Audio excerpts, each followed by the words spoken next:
ঈদের অনুষ্ঠানে মুখ্যমন্ত্রী মমতা বন্দ্যোপাধ্যায় হাজির ছিলেন। তিনি বললেন সম্প্রীতি রক্ষা করতে হবে, এই বার্তা দিলেন। আর তার সঙ্গে তিনি বলছেন নাম নেননি, কিন্তু বিজেপিকে বলেছেন দাঙ্গাবাজ দল।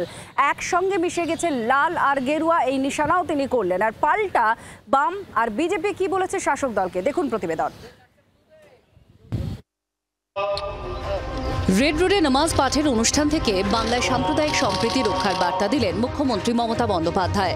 সোমবার মঞ্চ থেকে ঐক্যের বার্তা দিলেন তৃণমূলের সর্বভারতীয় সাধারণ সম্পাদক অভিষেক বন্দ্যোপাধ্যায়। এদিন নাম না করে বিজেপিকে দাঙ্গাবাজ দল বলে আক্রমণ করেন মুখ্যমন্ত্রী।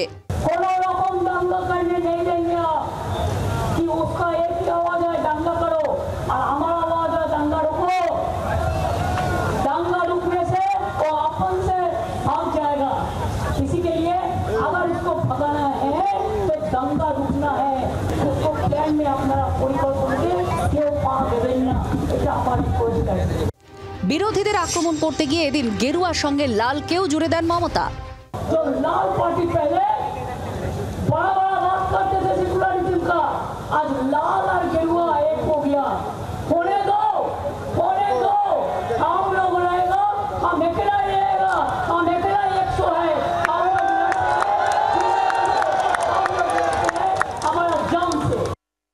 মুখ্যমন্ত্রী কোনো দলের নাম না নিলেও বক্তৃতায় বিজেপিকে সরাসরি আক্রমণ করেন অভিষেক বন্দ্যোপাধ্যায়।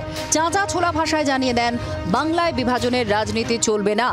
किराएदार है, जाति मकान थोड़ी है, सभी का खून है इस मिट्टी में शामिल, किसी का बाप का हिंदुस्तान थोड़ी है। ये हिंदुस्तान जितना हिंदू का है, उतना मुसलमान का है, उतना सिख का है, उतना क्रिश्चियन का है, हर एक इंसान का है। মমতা অভিষেকের আক্রমণের পর পাল্টা আসরে বাম ও বিজেপিও। মমতা বন্দ্যোপাধ্যায়ের দল টিএমসি তারাই দাঙ্গা বাঁধাচ্ছে বিভিন্ন জায়গায়, মুসলিমদেরকে উস্কানি দিয়ে তারা এই কাজ করাচ্ছে। আমরা জানি মমতা বন্দ্যোপাধ্যায় কতখানি হিন্দু কতখানি মুসলিম, আমরা পুরোটাই জানি। মমতা বন্দ্যোপাধ্যায় ধান্দাবাজ। যতক্ষণ পশ্চিমবাংলায় বামপন্থীরা লাল ঝান্ডাকে সঙ্গে নিয়ে শক্তিশালী অবস্থান করতে পেরেছে, কারণ দাঙ্গা বাঁধাবার সাহস হয়নি পশ্চিমবাংলায়। ফলে বিজেপির প্রশ্রয় তৈরি হওয়া তৃণমূল বিজেপিকেই প্রশ্রয় দিচ্ছে এবং দাঙ্গাবাজরা তাতে খুশি হচ্ছে। সব মিলিয়ে ভোটমুখী বাংলায় খুশির ঈদেও চলল ধর্মযুদ্ধের পারদ। ব্যুরো রিপোর্ট, জি24 ঘন্টা। 6 এপ্রিল রামনবমী, আর তার আগে দেখা গেল কলকাতায় ছেয়ে গিয়েছে রামনবমীর পোস্টার। এই পোস্টার কোথায় পেরেছে? একদম সেন্ট্রাল অ্যাভিনিউ জুড়ে এই পোস্টার পড়েছে। শ্যামবাজার, গিরিশ পার্ক, এই চত্বরে দেখা গিয়েছে এই পোস্টার, যেখানে রামনবমীর অনুষ্ঠানে যোগ দেওয়ার জন্য আহ্বান করা হয়েছে। আগে বিজেপির তরফ থেকে ঘোষণা করা হয়েছিল রামনবমী এবার আরো বড় করে পালন করা হবে। রাজ্যবাসীকে আহ্বান জানিয়ে শ্যামবাজার থেকে ধর্মতলা পর্যন্ত সেন্ট্রাল অ্যাভিনিউ জুড়ে রামনবমীর পোস্টার।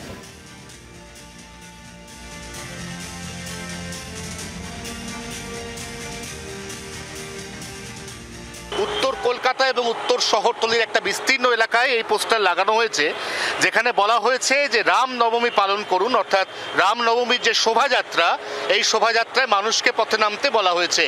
এখানে নরেন্দ্র মোদীর ছবির পাশাপাশি রয়েছে শুভেন্দু অধিকারীর ছবি, যাকে মেছেদা পূর্ব মেদিনীপুর জগন্নাথ মন্দিরের সংখ্যানন্দ মন্দির সেখানকার সভাপতি হিসেবে বর্ণনা করা হয়েছে। কে বা কারা এই পোস্টার লাগিয়েছে তা এখনো পর্যন্ত পরিষ্কার নয়। তবে যেভাবে কলকাতার বিস্তীর্ণ এলাকা জুড়ে রাতারাতি এই পোস্টার পড়েছে, তাতে একসঙ্গে প্রচুর পোস্টার প্রচুর মানুষের দ্বারা এইভাবে রাস্তায় লাগানো হয়েছে বলে অনুমান করা হচ্ছে।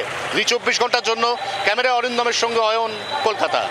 এই পোস্টার নিয়ে বিজেপির তরফ থেকে কি বলা হচ্ছে আপনাদের যেমন শোনাবো সজল ঘোষের প্রতিক্রিয়া, তার সঙ্গে সঙ্গে বামেদের তরফ থেকে কি বলা হচ্ছে, সুজন চক্রবর্তী কি বলেছেন, এবং শাসক দলের তরফ থেকেই বা কি বলা হচ্ছে, ফেরহাদ হাকিম কি বলেছেন, শুনুন।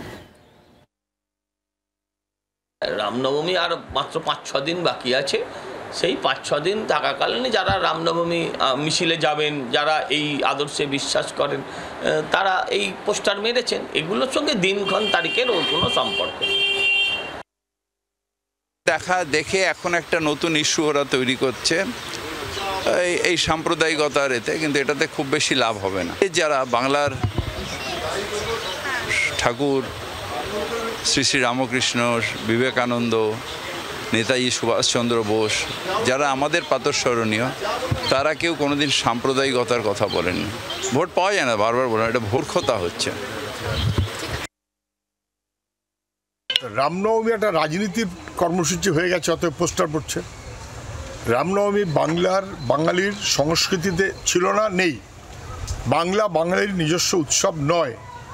এটা দাপট দেখিয়ে বাংলায় মানুষকে বিভাজিত করার মনোভাব থেকে নানান রকমের অনুষ্ঠানকে রাজনীতির কর্মসূচি হিসেবে ব্যবহার করা হচ্ছে। রামনবমী তাই, এবং সেই কারণেই পোস্টার। বাংলার আওয়াজ, বাঙালির আবেগ, জি 24 ঘন্টা।